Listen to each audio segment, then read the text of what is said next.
Breaking news. This afternoon, a grand jury in Maryland will consider evidence about whether to seek criminal charges against former National Security Advisor and Trump critic John Bolton.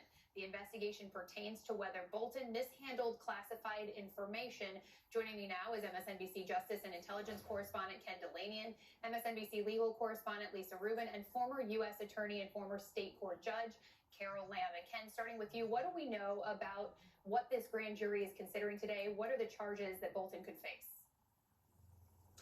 Good morning, Ira. We believe that prosecutors are presenting charges under the Espionage Act accusing John Bolton of mishandling classified information.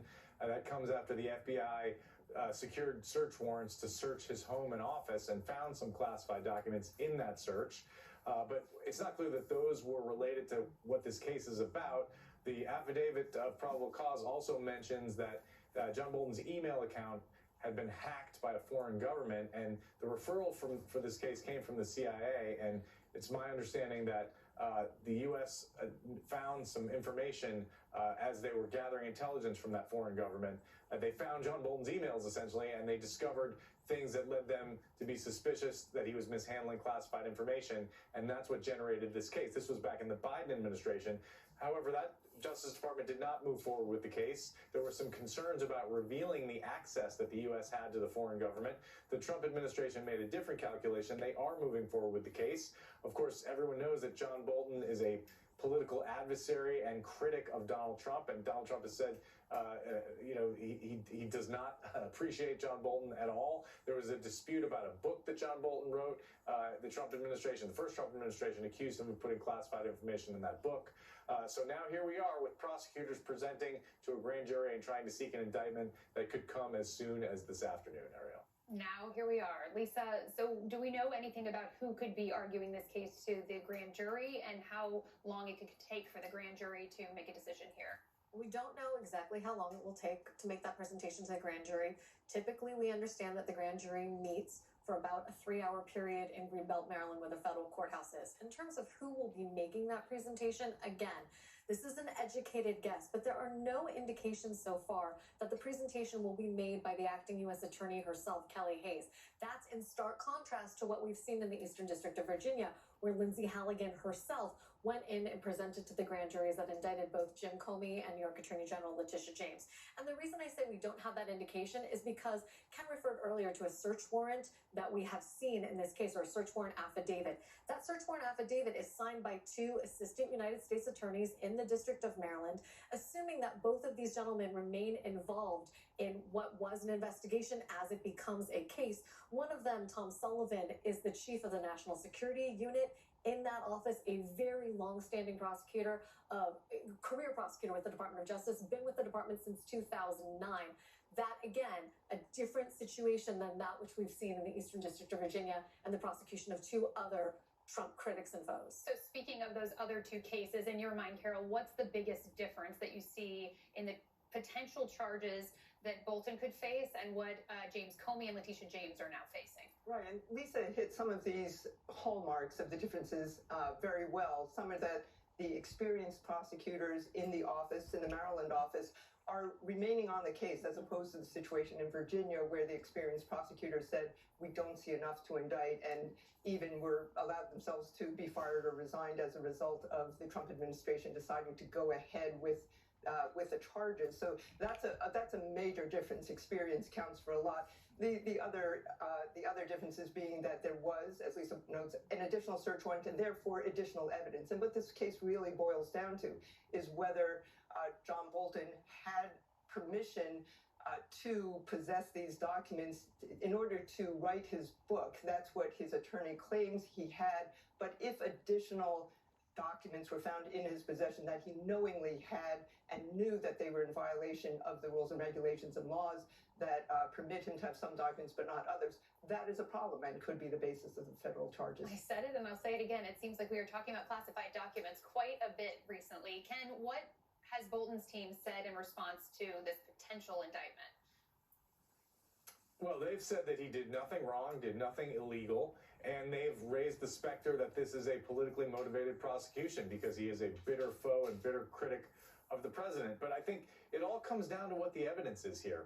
If we see an indictment today, we'll look carefully at what evidence they have to support the charges. And to the extent that he had classified information, they'll still have to prove that it was willful, that he intended to mishandle classified information or bring it to a place where it wasn't supposed to be. Not just that he made a mistake, because as we've seen, classified information has leaked to a lot of different places. It was in Joe Biden's house. Obviously, Donald Trump was charged with mishandling.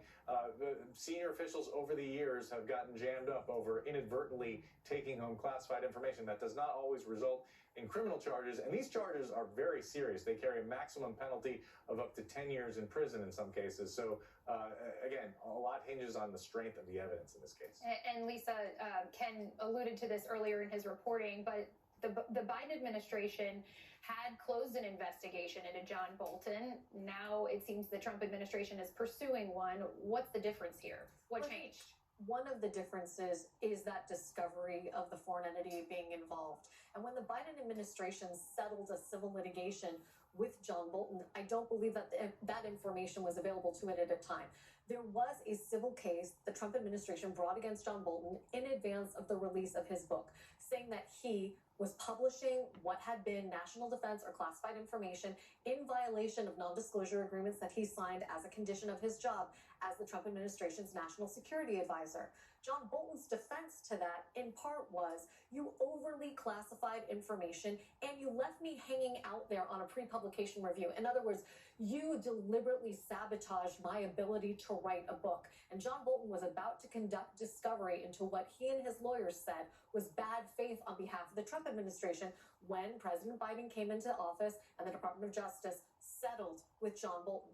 You can expect that may come up again, which is to say, hey, we've been down this road before. We closed that door. And by the way, to the extent that you're alleging now that I have classified information in my possession, that's because you retributively and overly classified documents that shouldn't be classified at all. That's something that I'm looking to see whether that gets raised as and if John Bolton is charged. And we are seeing sort of the acrimony between President Trump and John Bolton play out in real time in this case. Carol, I want to play a little bit about what the president said about the weaponization of the Justice Department. Let's listen.